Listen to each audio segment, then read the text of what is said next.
विजय हा विजयच असतो आणि तो नेहमी गोडच असतो. परंतु पाकिस्तान विरुद्धचा विजय हा दणदणीत विजय होता.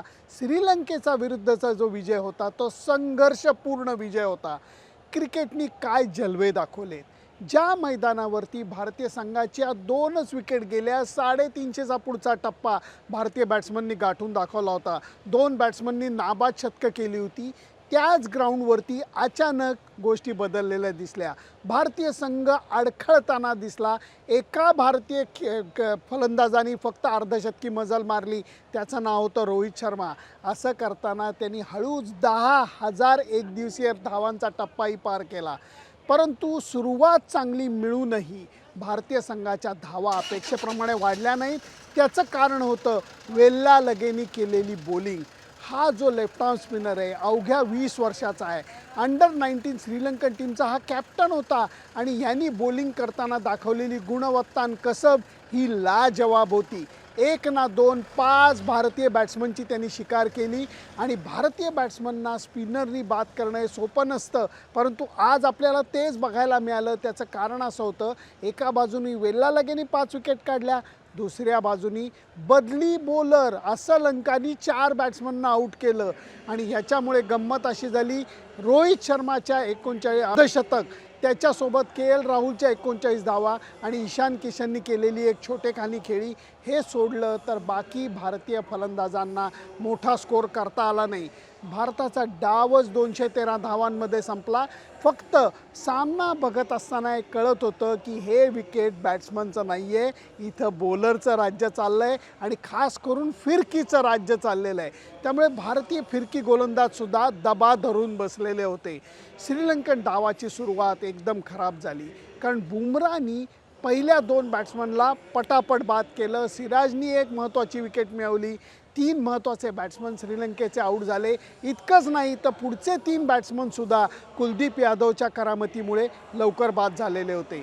6 बाद 99चा स्कोर होता आणि वाटलं होतं की या धावसंख्येवरनं श्रीलंकन संघ पुढं काही करू शकणार नाही. 6 बाद 99चा स्कोर होता आणि त्याच्यानंतर वाटलं की श्रीलंकन संघ याच्यापुढे जास्त काही मजल मारू शकणार नाही. परंतु क्रिकेटमध्ये गोष्टी क्षणाक्षणाला बदलत असतात. 7व्या विकेट करता वेल्ला लगे आणि धनंजयांनी अप्रतिम बॅटिंग केली. 63 धावांची भागीदारी केली. त्यामुळे श्रीलंकन संघाच्या जीवात जीव आला आणि त्यांचा पाठलाग हा पुढं निदान चालू तरी राहिला. जडेजानी कष्ट करून धनंजयाची विकेट काढली आणि गोष्टी परत बदलल्या. वेल्ला लगेचं इतकं कौतुक वाटलं मला. एकीकडे हा पोरगा 20 वर्षाचा आहे, ज्यांनी 5 विकेट ऑलरेडी काढलेल्या होत्या अप्रतिम बॉलिंग करताना. तो विकेटवरती उभा राहिला, अप्रतिम बॅटिंग त्यांनी केली. सगळ्या भारतीय बॉलर्सना धैर्याने आणि गुणवत्तेने तोंड दिलं आणि नाबाद 42 धावा करून तो बिचारा शेवटपर्यंत लढत होता. कुलदीप यादवला सुद्धा विसरून चालणार नाही, कारण कुलदीप यादवनी पाकिस्तानच्या 5 बॅट्समनना आऊट काढलेलं होतं आणि लागोपाठ दुसऱ्या दिवशी त्यांनी जबरदस्त बॉलिंग करत श्रीलंकेच्या सुद्धा 4 बॅट्समनना आऊट काढलं.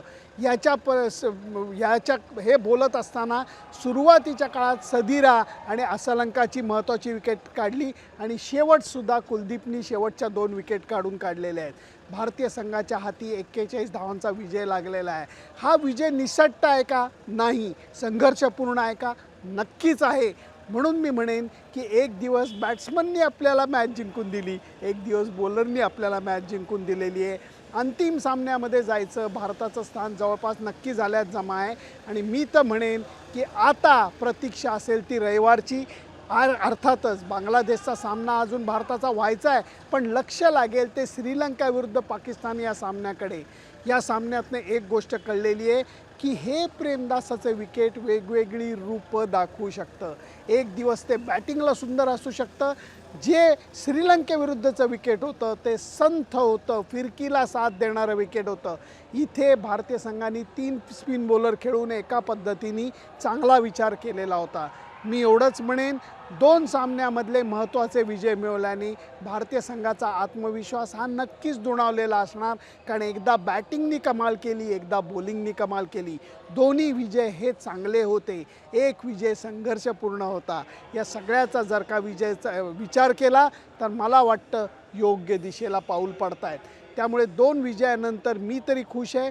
तुमची मतं काय आहेत हे मला जरूर सांगा. रोहित शर्मानी सुद्धा 10,000 धावांचा टप्पा ओलांडून दाखवलेला आहे. ही सुद्धा चमत्कारिक कामगिरी आहे.